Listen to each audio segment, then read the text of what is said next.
Me emrin e Allahut të gjithë mëshirshmit, mëshiruesit, falenderojmë Allahun, Zotin krijuesin e botrave, mirësitë dhe bekimet e Allahut qofshin mbi dashurinë e Tij dhe dërguarin e Tij Muhammedin sallallahu alaihi wasallam, si dhe me të gjithë besimtarët dhe besimtarët që ndjekin dhe pasojnë rrugën e Tij deri në ditën e Kiametit. Allahut i lutem të na dhurojë dije të dobishme, na mundsoj vepra të mira, sa të jemi gjallë, na furnizojë me furnizim të pastër dhe halal. Allahut i lutemi që na njoh me të vërtetën dhe të na bëj pasues të vërtetës mbasi të na njoh, dhe të na njoh me të kotën, me të pavërtetën, dhe të na largojë prej saj mbasi të na njoh.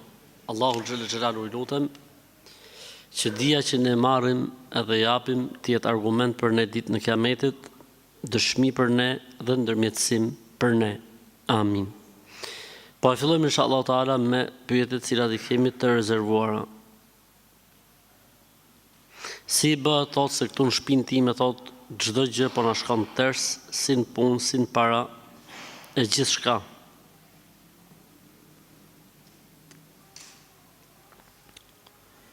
Tersliku është një diçka që smatet dhe s'ka arsye të jashtëzakonshme. Gjërat shkojnë ters kur njeriu është larg Zotit. Gjërat shkojnë ters kur në shtëpi nuk adhurohet Zoti. Gjërat shkojnë ters kur njerëzit I kthejnë shpinën Zotit. Wa man a'rada an dhikri fa inna lahu ma'ishatan dhanka wa nahshuruhu yawm al-qiyamati a'ma. Kush I kthen shpinën Zotit, jeta e tij do të jetë dhanka, e vështirë. Jo e këndshme.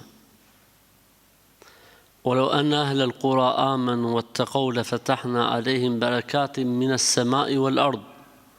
Sikur njerëzit të tregoheshin të devotshëm, do t'i çelnim dyert e qiejve dhe tokës me bekime. Kështu që nganjëherë ne kërkojmë terslikun nga jashtë, po mund ta kemi mrena. Mund të jemi ne ai tersi I këtij muhabeti, se jemi larg Zotit, jemi larg namazit. Ose haramin shtëpiat tona është bërë ka bo vend, është ul këm kryq. Pra, përpara se me kërku të keqen nga jashtë apo tek të tjerët, duhet të shohim mos është e keqja prej nesh. Mos jemi ne tersliku, paudhësitë tona, gabimet tona, shturja jon, padrejtësitë që mund të kemi bën njerëzve të tjerë, lutja e dikujt që është pranu, s'na bëhet jeta marrë dhe mirë. Kështu që përpara se të kërkojmë, jo po mësyshi, jo po mos na kanë bën ai gjë, jo po kështu, jo po ashtu, duhet me pa herë ke vetja. Me kontrollu situatën, me morë situatën kontroll. E nëse çdo gjë pastaj këtu është mirë, atëherë duhet parë nga jashtë, që mund të jetë sebebi në mësyshi, mund të jetë sebebi në magjia, apo etj. Po unë them se ka shumë arsye të mbrëmshme për të zgjidhur ne situatat dhe problematikat. Ka shumë arsye të mbrëmshme. Kështu që inna Allaha la yughayyiru ma biqaumin hatta yughayyiru ma bi anfusihim. Allah nuk ndryshon gjendjen e një populli derisa ata të ndryshojnë.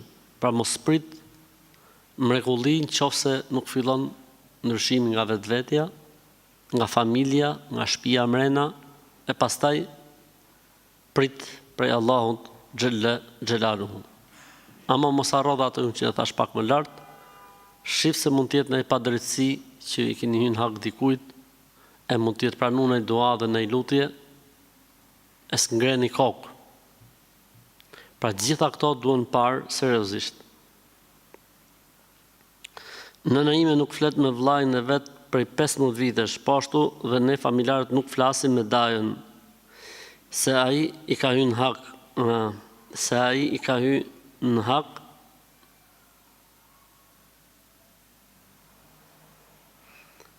Po ashtu dhe ne familjarët nuk flasim me dajën, se I ka hyrë në hak as daja as familja e tij. Ai kërkon që ne të pajtohemi, por nëna nuk pranon. Allahu xhalla xhelalu ka thënë në Kur'an: La khayra fi kathirin min najwahum illa man amara bi sadaqatin aw ma'rufin aw islahin bayna nas. Nuk ka mirësi në muhabetet që bëjnë njerëzit, në fjalërimet e njerëzve nuk ka mirësi në përgjithësi. Në përgjithësi, në atë që flasin njerëzit s'ka ndaj hajër. Në përgjithësi, dhe kjo është rregull, shifi muhabetet që bëjnë për shembull, as si lloj hajri, as si lloj muhabeti. Përgojojnë gjysmën e Shqipënisë, morin për gojë gjysmën e Tiranës, s'lën njëri pa përfolë, s'lën njëri pa folë, ku dëgjon etj.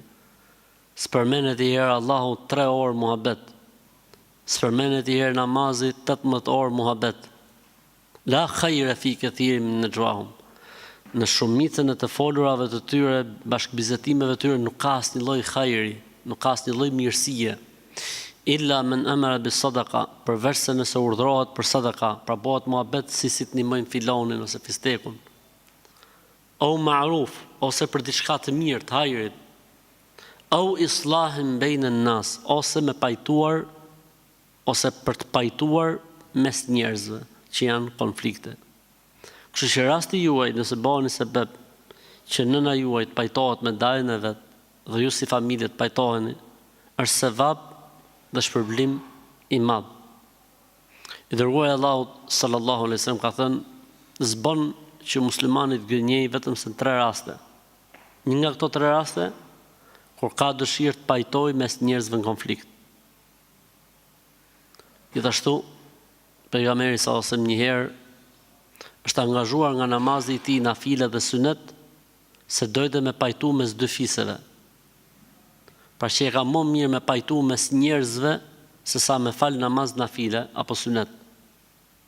Të gjitha këto tregojnë vlerën e kësaj mirësie, vlerën e kësaj gjëje, kështu që Allahu ju boft sebeb që të pajtoni mes motrës dhe vllajt, edhe duke bërë lojra fjalësh, edhe duke thonë gjona që ndoshta njëri si ka thënë për tjetrin apo tjetra për dajën e saj, e rëndësishme me arrit me vllajën e saj që i bidajet e këtyre fëmijëve, derisa të pajtohen edhe të kthehet gjaku në venat e veta, se në këtë rast ka dalë gjaku nga venat.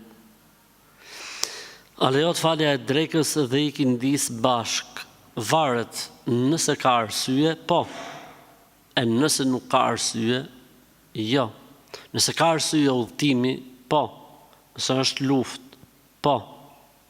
Nëse është sëmundje, po. Nëse është shi dhe i bashkon imamin në xhami, po.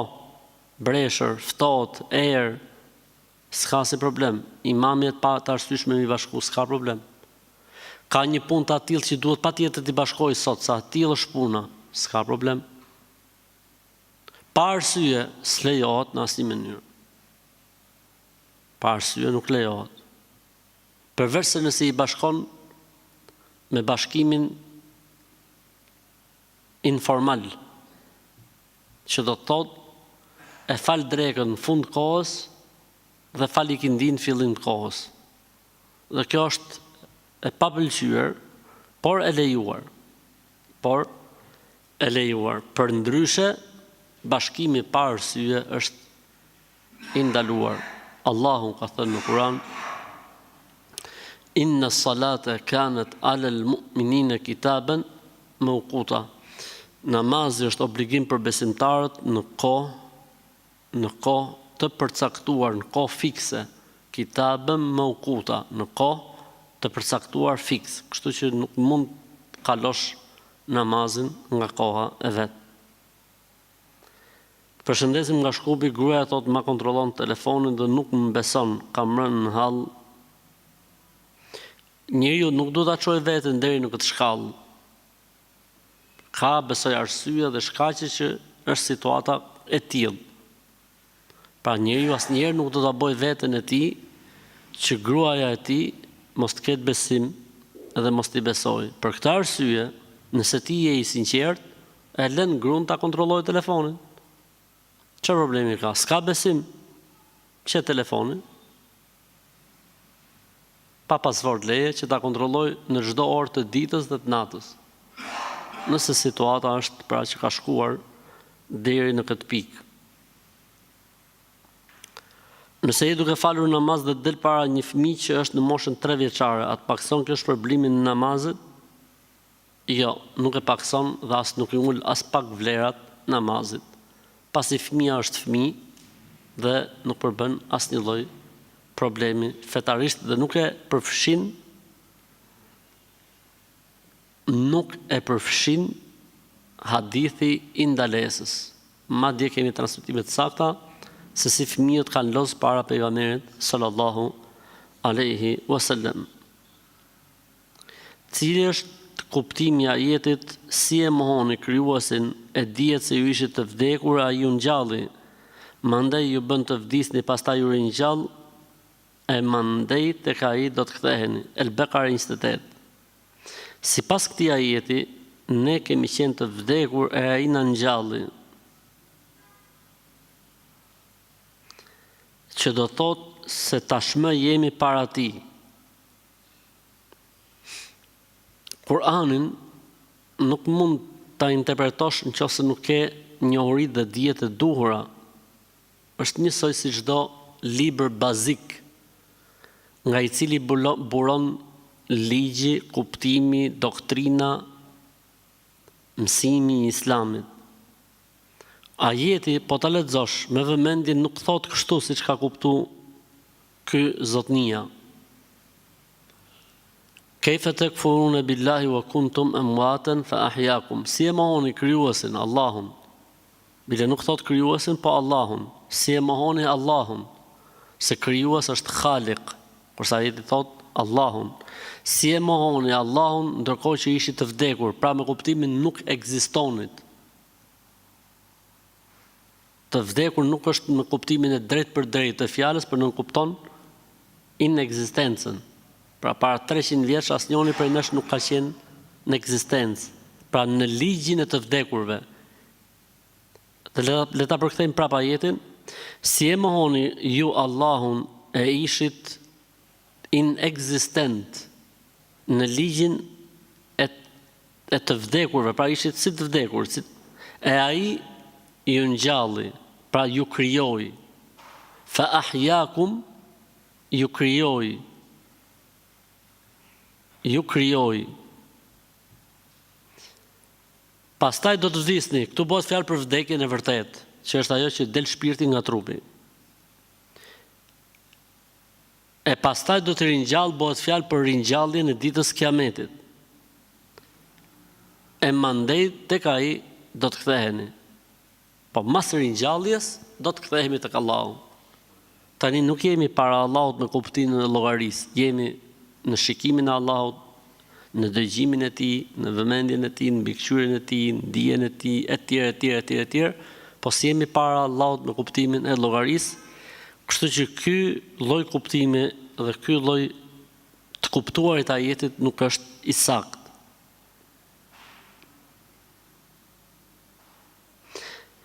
A ka ndonjë koment për ata persona që duhet me i thirr disa herë me fal sabahun, apo hym gjuna që po i thirrim disa herë, apo ka shpërblim? Padyshim që ka shpërblim.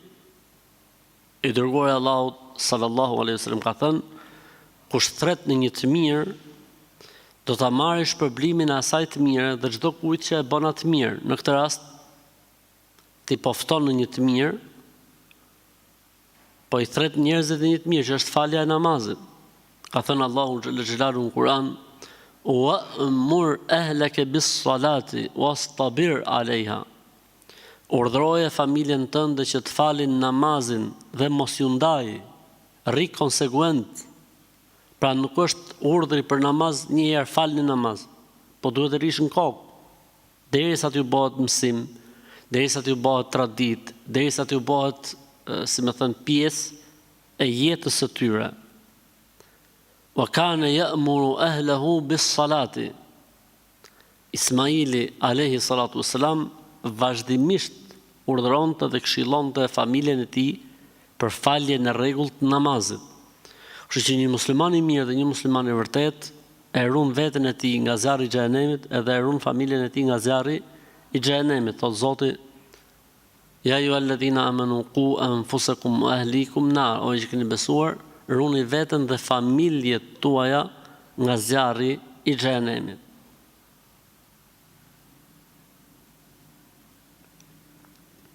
Djali më fal 5 vakte, por kur vjen në shtëpi rrin veç tu mbërtit. Mua që jam nëna e tij, kur vjen nga puna dhe kur vjen nga xhamia, çfarë këshille keni për të? Subhanallah. Allahu na ruaj. Zoti na ruaj. Allahu në Kur'an në surën Al-Isra tha: "Wala taqul lahuma uffin wala tanharhuma." Mos u thuaj atyre as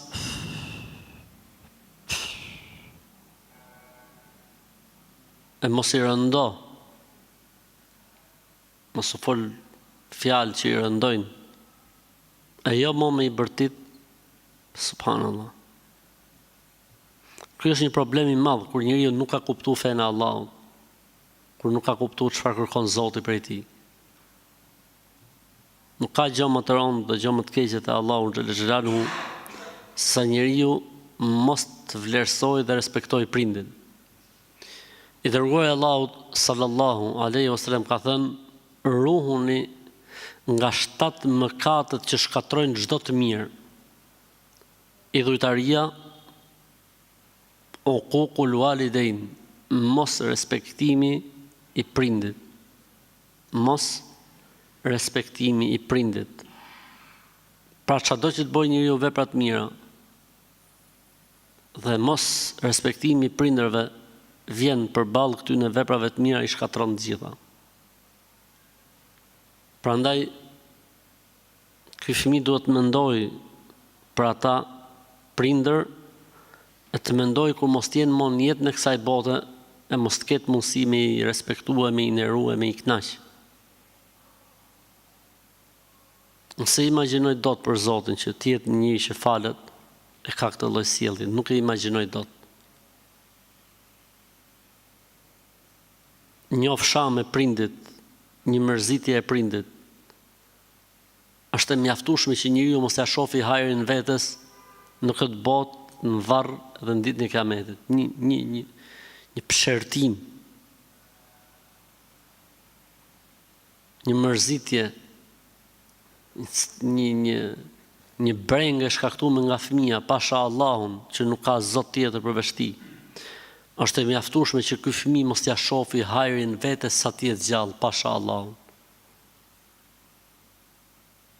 Subhanallah. Kur jam puna është e lejuar që të falem në makinë ul. Synete dhe nafile sa të dush. Ndërsa farzi nuk falet vetëm se në këmbë. Allahu thot në Kur'an: "Wa qumu lillahi qanitin." Faluni në këmbë për Allahun, të nënshtruar, të përunjur. Kështu që falja e farzit në këmbë është ajo që nuk ka tolerancë. Ndërsa për sunetet dhe për nafilet ka tolerancë, vetëm se shpërblimi përgjysmohet. Pra nëse njeriu falet ul pa arsye, namazi është i saktë, shpërblimi është përgjys. Ndërsa farzi nuk falet vetëm se në këmbë, përveç se nëse njeriu ka arsye, sëmundje apo diçka tjetër. Ndërsa puna nuk është arsye. Njeriu del anash dhe e fal namazin si ç'duhet. Siç bënte pejgamberi sallallahu alajhi wasallam, farzin e falte në tokë, ndërsa sunetet dhe nafilet i falte mbi deve.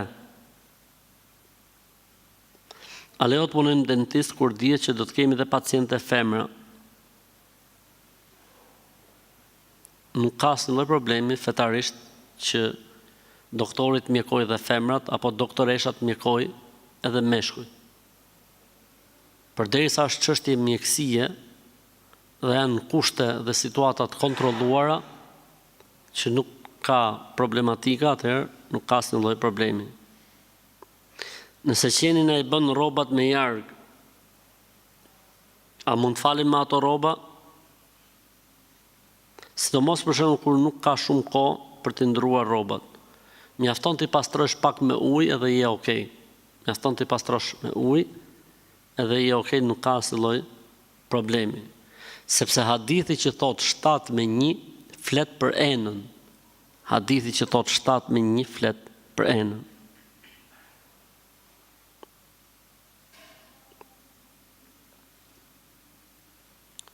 Cili është mendimi juaj për këto lajme që po qarkullojnë për krimin një shteti bektashi brenda shtetit tonë?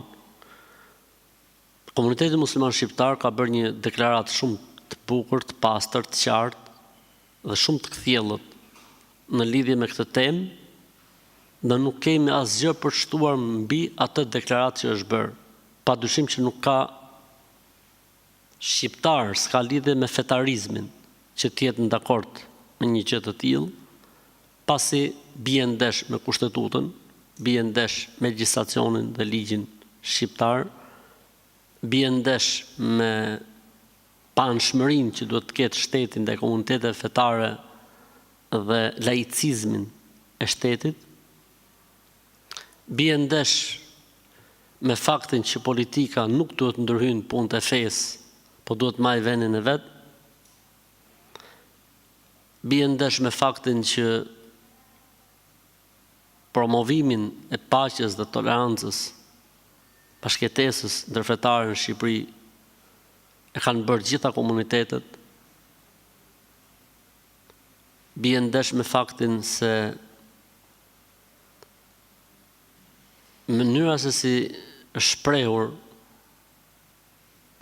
ai që është shprehur,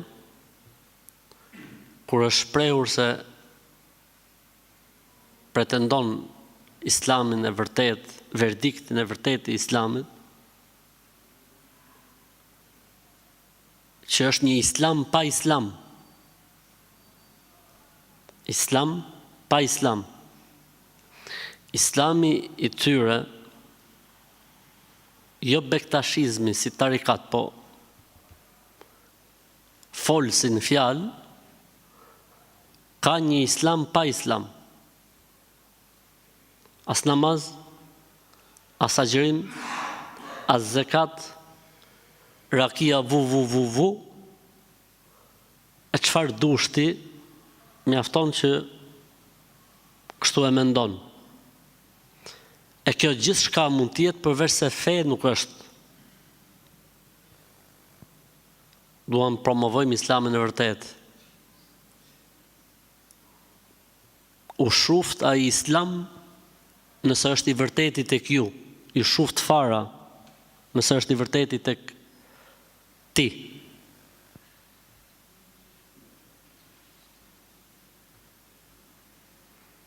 E shumë arsye të tjera dhe shëqyrë Zotit të gjithë, domethënë kanë qenë kundër kësaj gjëje, kundër kësaj çmendurie, ose lajthitje, ose quaj si duash, domethënë. Madje unë kam parë dhe deklarimet që kanë bërë baballar të teqeve të ndryshme në Shqipëri, të cilët kanë qenë kundër kësaj gjëje dhe janë shprehur se është kjo gjë antikombëtare dhe antifetare, dhe se një Zot e di se ku flen lepuri i këtij muhabeti. Po ndoshta ditët në vazhdim do ta zbulojnë, por ajo që është interesante në lidhje me lajmin në fjalë është se janë bërë të gjithë faktorët bashkë. Pra nuk është parë ndonjëherë që faktori shqiptar me të gjitha faktorët e vet përbërës të tij të jetë bërë ndonjëherë bashkë dhe unifikuar dhe unisuar në qëndrim apo në mendim si rasti i refuzimit të një shteti të tillë brenda shtetit. Pra padyshim që ne nuk mund të jemi dakord dhe ne jemi në linjë me komuniteti musliman shqiptar dhe deklaratën që ka bërë komuniteti musliman shqiptar, të cilës nuk i shton dot një presje dhe nuk i heq dot një presje. Nëse arrojmë të lajmë gojën dhe hundën gjatë guslit dhe kujtohemi më pas, a duhet ta përsërisim apo thjesht lajmë vetëm gojën dhe hundën? Varet se si. Nëse e ke marrë guslin dhe je akoma në dush, atëherë aty përderisa nuk është tharë trupi, mund të fusësh ujë në gojë dhe në hundë dhe je okej. E nëse ti e ke tharë trupin dhe ke dalë nga dushi dhe kujtohesh se s'ke larë gojën dhe hundën, atëherë duhet çfarë? Ta përsërisësh guslin edhe njëherë nga fillimi. Gusl çfarë quhet? Larja e përgjithshme. Larja e përgjithshme e trupit ka raste që është obligative dhe ka raste që është sunet e pëlqyeshme. Në ato raste kur është obligative, duhet patjetër të lahet goja dhe hunda. E nëse njeriu harron, e përsërit edhe një herë larjen e përgjithshme që t'i quhet, pa që të ketë mundësi të fali namaz. Përndryshe, duhet përsërit gjithçka. Namaz dreket e rekatit tret kisha një dyshim se mu prish abdesi, mirë pa e mbarova namazin dhe mora abdes prap. Dhe e përsërita për siguri. A kam vepruar sakt? Deri diku. I dërguari i Allahut sallallahu alaihi wasallam ka thënë mos e prishni namazin derisa të siguroheni me aromë ose me zhurmë. Pra pa u siguru 100% nuk prishet namazi. E nëse ti dyshon, namazin vazhdoje deri në fund. Dhe s'kepse të marrësh abdes mbrapa, sepse marrja e abdesit mbrapa do të thotë që dyshimi jot ka qenë më i dobët se siguria. Marrja e abdesit mbrapa tregon se dyshimi jot ka qenë më i dobët se siguria, do të thonë që siguria ka qenë më e madhe që është prish. Kështu që nëse dikush dyshon në namazin e tij, s'duhet ta ndërpresi namazin e tij, vetëm nëse sigurohet 100% që e ka prish. Nëse sigurohet 100% që e ka prish, atëherë e ndërpret namazin dhe nuk e vazhdon. Sepse nuk bën që ta vazhdosh namazin duke qenë ti i sigurt se të shprish abdesin.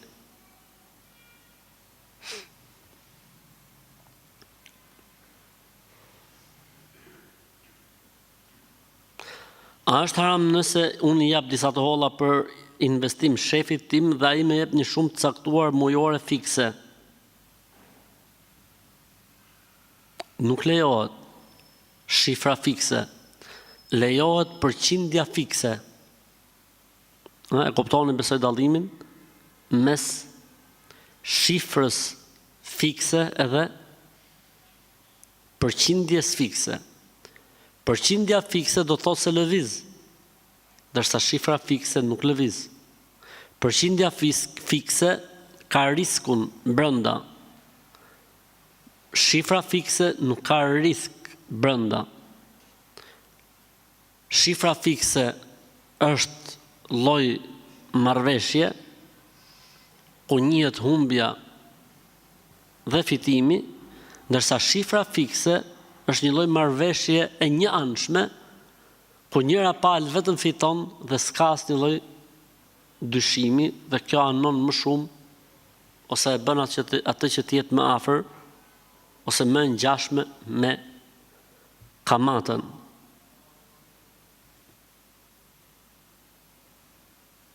A lejohet që të marrim tejemum për namazet nafile edhe nëse kemi ujë në shtëpi? Jo. Nuk pranohet asnjë lloj namazi nëse njeriu ka ujë aty afër dhe merr tejemum për shpejtësi ose për komoditet ose që mos më u lodh apo mos më u lag etj. Nuk pranohet ai lloj tejemumi. Një nga kushtet e vlefshmërisë së tejemumit, cili është mos të kesh ujë ose mos mund të përdorësh ujin për arsye shëndetësore ose ekonomike. S'ke mundësi me e ble, ka ujë, po të s'ke mundësi me e ble me marr abdes me të, për shembull. Ose dëmton nga ana e shëndetit. Tejemumi është një pastrim me pluhur ose me dhe ose në mur ose mbi një send simbolik. Kur njeriu nuk gjen ujin ose kur përdorimi i ujit e dëmton në shëndetin e tij apo në ekonominë e tij. Përndryshe, kjo nuk funksionon. Kam gjetur një macë në rrugë dhe e dërgova tek veterineri, por më thanë që nuk ka shërim sepse ka thyer legenin dhe shtyllën kurrizore. A lejohet që t'i bëj masaj një gjilpër për t'i marrë jetën, apo duhet të presim që të ngordh vetë. Në këto raste ndiqet këshilla e veterinerit. Nëse ai e sheh më të arsyeshme për të bërë gjilpërë, le të bëhet, për ndryshe s'ka gjë. E rëndësishme nëse i bëhet, s'ka problem. Në këto raste lejohet më mirë një gjilpërë e mos të vuaj, se sa ta lejsh rrugëve që të vuaj derisa të ngordhi.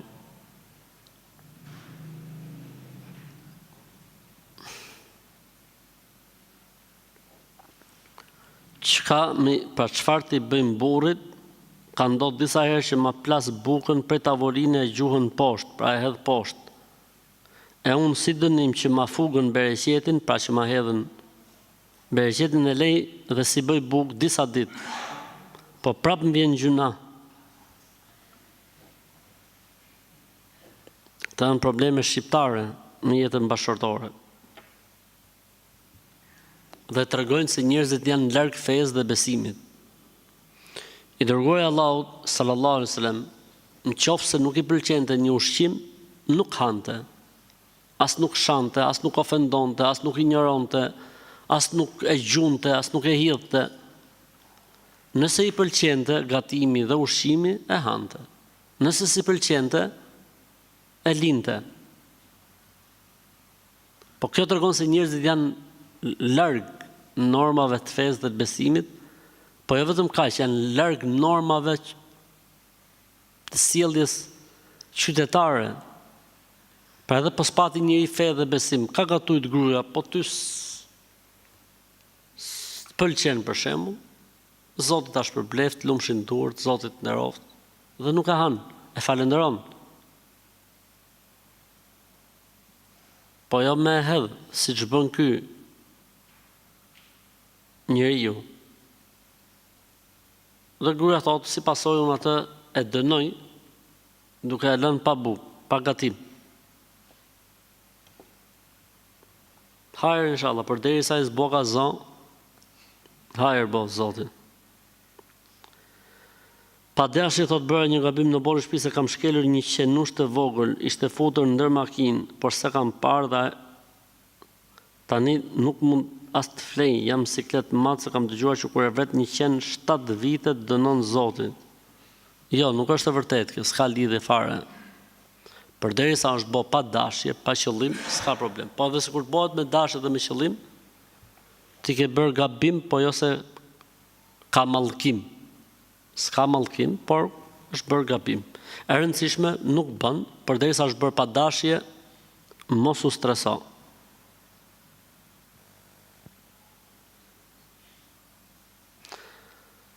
A lejohet që zekatin e pasurisë gruaja ime çunit vet, pra nana më e dhon çunit vet për të paguar universitetin. Çuni jeton me ne, nuk është i ndar, vazhdon jetën nën kujdestarinë tonë. Jo, nuk lejohet fetarisht. Zekati nuk lejohet as në origjinë dhe as në burim dhe as në deg. Zekati nuk mund të japësh babës, nuk mund të japësh nonës, nuk mund të japësh gjyshit, nuk mund të japësh gjyshes. Zekati nuk mund të japësh fëmis, as fëmis. Sepse ti obligohesh që ti mbajsh kjo obligime dhe detyrime. Kështu që në këtë rast nuk lejohet.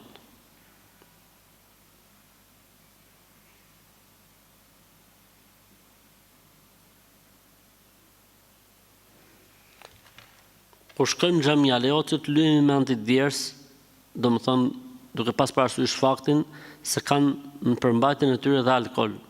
Lejohet, nuk përbën asnjë lloj problemi në mendimin më të saktë të dietarëve.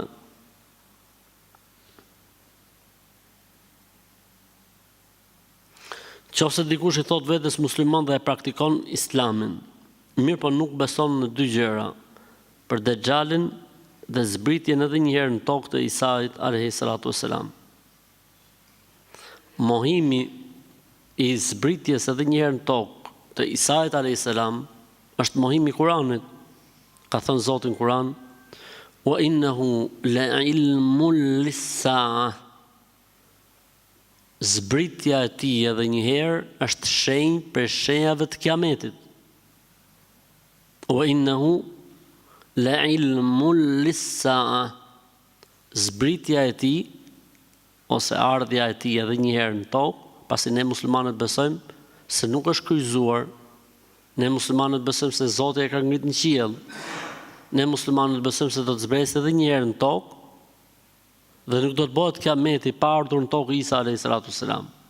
Cili është misioni, një nga punët që do të bëjë Isa alayhis salam është vrasja e Dejxhalit. Dejxhali, kemi folë për të, zbritja e Isait në tokë është përmend në Kur'an dhe zbritja e Isait në tokë është përmend me hadithe mutawatire.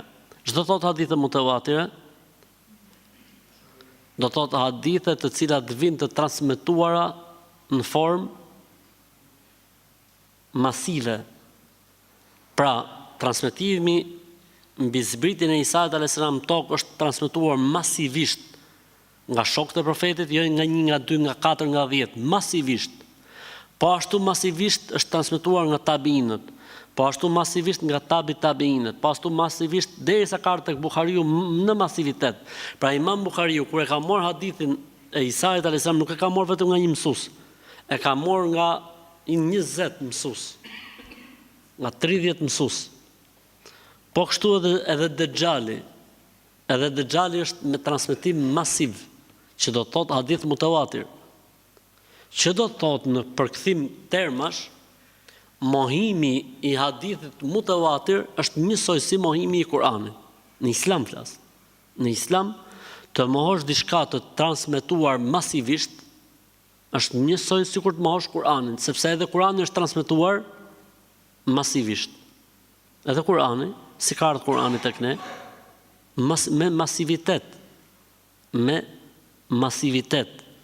Kështu që nëse dikush falet, lutet, agjiron dhe mohon zbritjen e Isait alayhis salam, nuk i pranohet asgjë. Del përpara Allahut si qafir, si mohues. Mohon Dejxhalin, del përpara Allahut si qafir, si mohues. Nëse i ka ardhur informacioni dhe i është treguar që transmetimi mbi Isait alayhis salam është masiv dhe transmetimi mbi Dejxhalin është masiv. Nëse i mohon mbasi i vjen informacioni, atëherë ai shpallët, pra ai ka gjykimin e jo besimtarit. Konsiderohet tek Allahu si mohues, del përpara Zotit si qafir, njësoj sikur mos më qenë fare musliman.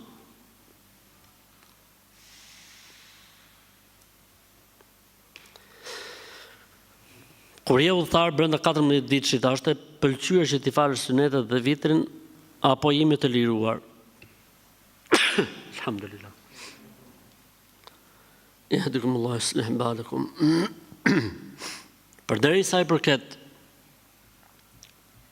udhëtarit, mendimi më i saktë është se nuk ka kufizim ditësh, që do të thotë intervali kohor i të quajtur një personi udhëtar ka disa opinione në interpretimin juridik islam. Dhe mendimi më i saktë është se njeriu është udhëtar derisa të mbarojë udhëtimin e tij. Edhe nëse është më shumë se 3 ditë, apo më shumë se 14 ditë, apo më shumë se 19 ditë. Në mendimin më të saktë, e rëndësishme, sa është njeriu udhëtar, 2 synete nuk i lën. Synetet e sabahut dhe synetin apo vajxhibin, siç është sipas disa mëdhëbeve, të vitrit. Nuk i lën këto të dyja. Ndërsa për synetet e tjera i lën, po mund të fali nafile, për shembull. Ti je udhëtar dhe futesh në xhami kur është ezani i drekës. Dhe ti thon jam udhëtar, nuk i fal sunetet e drekës, po mund të falësh nafile. Mund të falësh nafile, siç fal populli ku ti futesh, për shembull, sunetet e drekës, ti nuk duhet bish në sy, shkon edhe ulesh, gjithë bota tu u fal ti ulesh. Fal edhe ti nafile. Sa i nuk ka thënë udhëtari nuk fal nafile. Udhëtari nuk fal sunetet e namazeve të rregullta, përveç suneteve të sabahut dhe vitrin, ndërkohë që nafilet i mund të falësh. Nafile mund të falësh. Ne femrat, pra, kemi të bëjmë me një motër që po pyet, si duhet i mbajmë bryllat kur jemi në sejdë dhe pëllëmbët. Për sa i përket bryllave, edhe femrat duhet i mbajnë të ngritura. Thot, hadithi, ka ndaluar i dërguari i Allahut sallallahu alaihi wasallam që njeriu në sejdë t'i maj bryllat si qenin tokë. Dhe bryllat si qenin tokë vlen si për burrat edhe për gratë. Ndërsa plëmbët i man njësoj, pra në këtë formë, kështu i hap pak gishtat dhe i man anash supeve dhe vezhve. Pra, si më thonë, duart janë anash supeve dhe vezhve.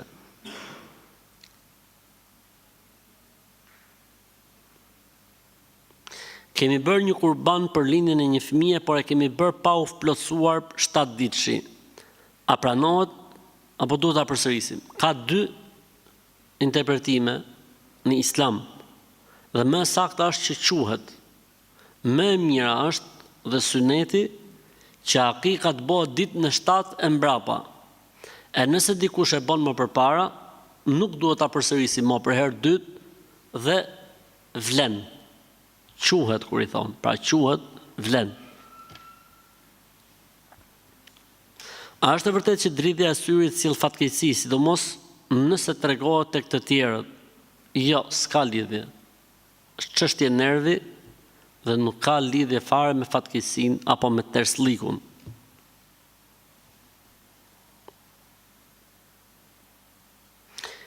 Prindrit jetojnë me mua dhe jemi të gjithë me namaz.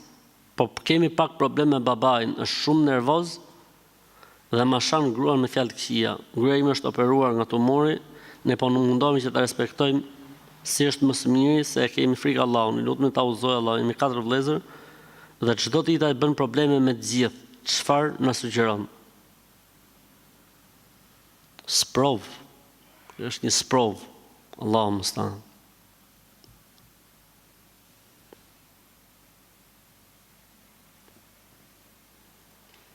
Me e këshillu sa më shumë.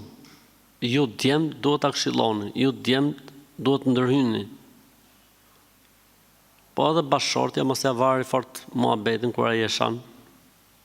Sa duket mund të ketë një goditje i shkreti. Hajr inshallah, po në këto raste duhet që fëmia, djali, ju djemt, jeni 5 djemt, duhet ndërhyni dhe duhet që babës t'i tregoni se kjo nuk bën. Dhe se gruaja në raste të tilla ka të drejtë kërkoj dalin shtëpinë vete. Gruaja në raste të tilla ka të drejtë kërkoj dalin shtëpinë vete, se nuk ka pse të vujë trauma nga njerëz që s'ka asnjë lloj detyrimi, le të themi, ligjor ndaj tyre. Jetoj në Dortmund të Gjermanisë dhe kam çu grun me nejt e baba i saj, si shkojnë këtë gratë një javë, më thirr baba në telefon dhe më thot, mos vje më këtu, pse me nejt kaq shumë, ku me ditë që ka bo ajo atje, një javë thot, mos në vje më në shtëpi. Unë jam në Gjermani, gruaja thot, me shku në shtëpi apo jo, çka me bo? E kam çu babën, kam çu grun thot me nejt tek baba i saj. Tani baba i thot mos më le kaq shumë. Mos e laj shumë. Përderisa baba i nusës thot, mos ma le kaq shumë, mos e le kaq shumë. Përderisa i thot, mos ma sill gruan, mos ja ço. Hajr inshallah, pse vetëm një. Gruaja thot më shku, baba i thot mos ma bjer. Bëj çfarë thot baba i gruas. Ose thuj babës gruas, nuk kam çfarë të bëj, ndaloje vet. Muhabete Allah albaneze. Ja, baba i saj. E kam çu grun, se ti e kupton këtë gjuhën, gjoje. E kam çu grun me nejt te baba i saj. Saj. Si shkojnë kretë gratë, kretë një javë. Më thirë baba në telefon, më thotë, mos dhje mo këtu. Pse me nejt kaj shumë. Ku me ditë që ka bo ajo atje, një javë. Thotë, mos dhje mo në shpi, unë jam Gjermani, gruaja thotë, du me shku në shpi. Çka me bo? Tani, për këtë babë po flitet, për të sajin, apo të tijin?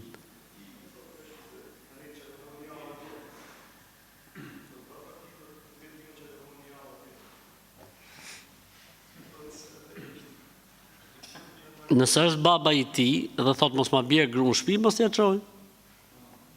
Hajër inshallah. Edhe nëse është baba i saj thot mos ma bjerë gocën në shtëpi, prap mos t'ia çoj. Hajër inshallah. Urna?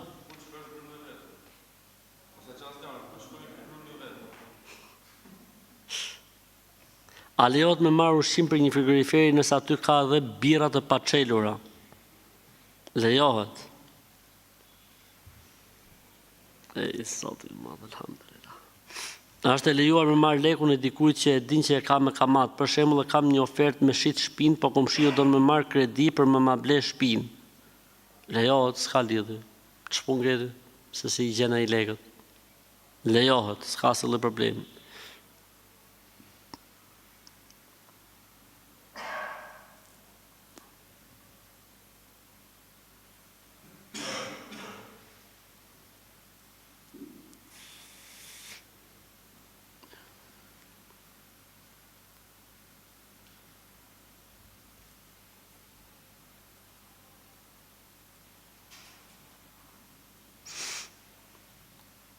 Më ka vdek gjyshja, por ajo ka qenë si nën për mua dhe rrobat që i ka pas vesh ditën që ka pas tek spitali mi ktheu. Por si di çfarë të bëja, mundem t'i mbaj ato rroba apo duhet të hidhen. Desha një këshill nga ju sepse këtu ka një besëtni çuditshme në Francë, po na thonë që duhet t'i hedhim në një lum. Po edhe nuk mund t'i hedhim në lum se mund t'na bëj problem policia bashkiake. Allah, s'ka lidhje fare, ato rroba mund të mahen, ato rroba mund të përdoren, ato rroba mund të jepen sadaka. S'ka asnjë problemi fetarisht. A është e vërtetë se gruaja nuk ka të drejtë të jep divorcin burrit? Dhe a është edhe e vërtetë se nëse gruaja e bën divorcin nuk e fiton xhenetin? Varet. Nëse s'ka arsye, normalisht që është e rëndë shumë që të kërkoj divorcin kot. Nëse ka arsye të vërtet, lejohet.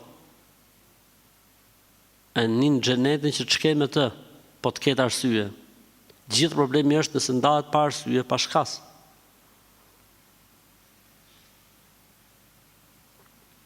A lejohet që t'i vendosim Kur'anit mbështjellëse?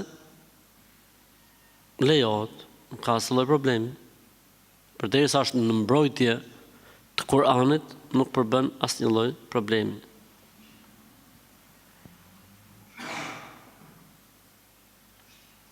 Si me kohën?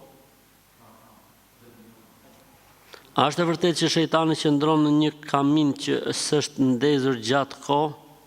Ç'është kamin? Çfarë? Shi, kamin. Kamin çfarë gjuhë? Çfarë dialekti?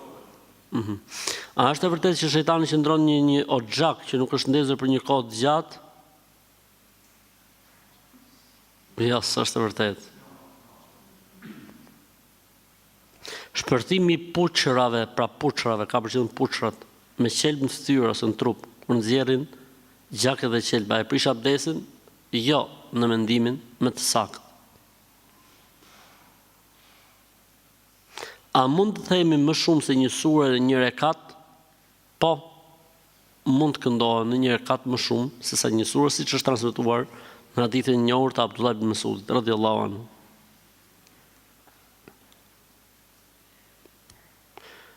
Nëse jemi xhunub dhe marrim gusl dhe kalojnë disa minuta mbas guslit dhe na rrjedh gjithçka, dhe na rrjedh diçka, a duhet ta përsërisim sërish guslin? Jo, vetëm abdesin. Vetëm abdesin. Pra nëse dikush e ka bërë guslin dhe mbas guslit, mbasi ka dalë jashtë, rrjedh diçka, përsëritet vetëm abdesi.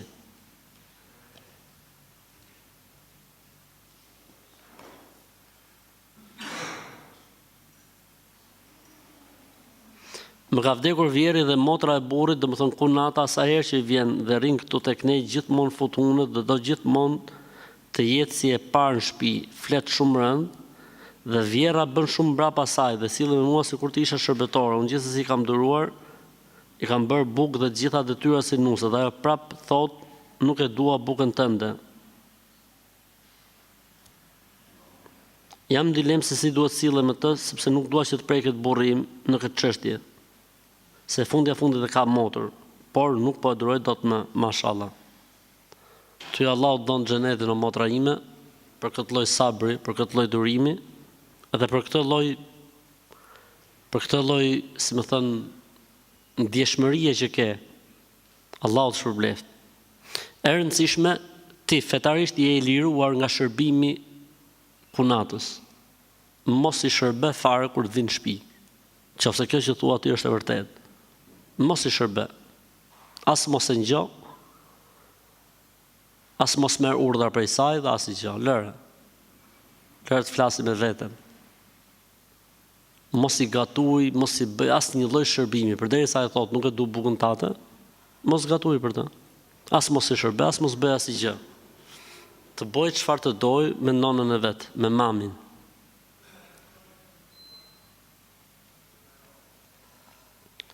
Një motër më pyet kur falim namazin dhe përpara kemi një pasqyra, duhet ta mbulojmë apo s'ka problem? Po nuk ka sens që njeriu normal faret para pasqyrës. Kështu që pasqyra kthehet mbrapsht, pasqyra mbulohet me diçka. Është ndryshe kur ti lidhesh në namaz dhe e kupton që para ke një pasqyrë. Jo qëllimisht pasqyra aty ti, mashallah. Edhe falesh edhe shef veten pasqyrë. Jo po njeriu shef tek sejdja, dakor pra, dakor shef tek sejdja, po gjërat duhet të kenë logjik brenda, Nëse jemi lutur bindshëm për një gjë dhe për shumë arsye kemi heq dorë nga ajo dua, a bën më u rikthy përsëri tek ajo duaja? Po si ja bën, s'ka problem. S'ka asnjë lloj problemi.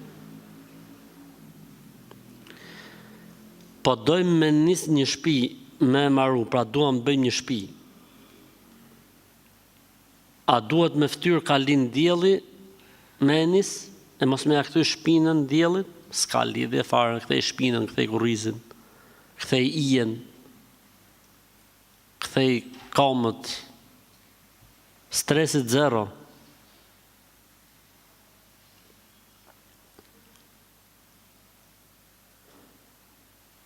Jam një vajzë besimtare, praktikante e fesë muslimane, me namaz prej kohësh dhe vjen një djalë për njohje, pra për të kërkuar dorën e saj. Djali thotë që unë nuk falem, por mund të filloj namaz me kalimin e kohës. A duhet ta pranoj këtë kërkesë? Po, mbasi djalit filloj namazin. Se kjo nuk është bixhoz. Hajde se po njihemi, po lidhemi, se fillo, mund të filloj. Po nëse nuk fillon, do të çajsh dërrasa gjithë jetën.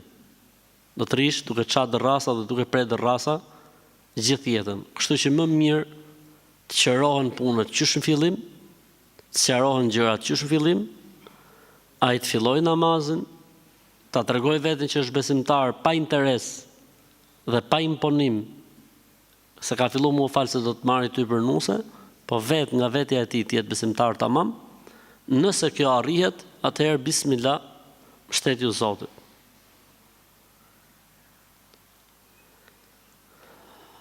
Jam një nën me 4 fëmijë jetim, jetoj me prindrit e tim shoqit ndjer, i bëj yzmet, i çoj nëpër spitale sepse vuajnë janë të dy të smur, dhe kur vjen puna, djemt i kanë shëndoshë mirë në shtëpiat e tyre me familjet e tyre. Vinë dhe më mësojnë, jo mos e çot te ky doktor, jo mos e çot te ky spital. Si të veproj, lërua djemve ta zgjidhin këtë muhabet. Me që ata nuk janë të kënaq tek doktorët dhe spitalet ku i çon ti, ju thuaj i gëzofshi. Le të merren ata me këtë punë. E nëse ata nuk merren, thuaj kam pyet hoxha me të kalan dhe më ka thënë mos i pyet, sikur nuk ekzistojnë. Nëse ata kanë merak prindrit, merren vetë me prindrit. Po këta nuk janë njerëz, përfundimisht.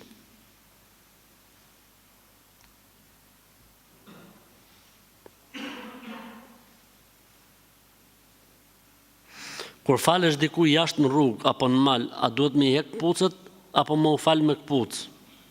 Lejohet edhe kjo dhe kjo. Më e mirë është më u fal me kpucë. A është koha? Edhe 2 minuta.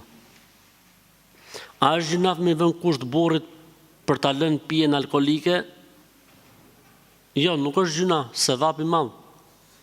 Nëse gruaja arrin të vej kusht burrit që të heqë alkolin, halal i qoftë. Ta noqe, shumë mirë.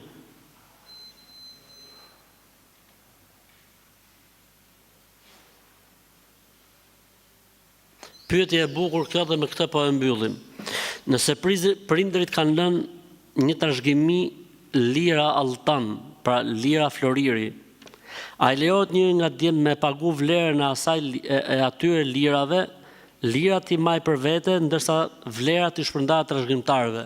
Lejohet, po ka nevojë për mirë kuptimin e të gjithëve. Se mund thot vllai tjetër gjë, lirat e Altanit po i maj unë, u jap juve parët, po thot tjetër jo, po i maj unë, i jap parët, pa duhet bo me mirë kuptim kjo punë. Dhe jo dikush vendosi veto në trashëgimi. Në mallin e trashëguar nuk ka veto, nuk ka të drejtë njëri nga trashëgimtarët vendosi veto. Thot për shembull, gjo shtëpinë po e maj unë, po shtëpia kushton kaq unë po ju jap juve parët, nuk funksionon. Shtëpia duhet ndarë sipas asaj që thot Zoti. Po nuk ndahet shtëpia si ti vejmë sharrën, atëherë ngrihet një komision, përcakton vlerën e shtëpisë. Nëse dikush e blen. Nëse dikush nuk e blen, atëherë kompensohet, pa duhet bërë patjetër me mirë kuptim dhe jo me veto. Nëse nuk gjejnë dot gjuhë përbashkët, zgjedhë një gjykatës, arbitër, ndërmjetësues, hoxh, një i të fesë, i cili e ndan këtë mesele, i cili e ndan këtë çështje. Pra, kujt i takon, si i takon, çish i takon, e kështu me radhë.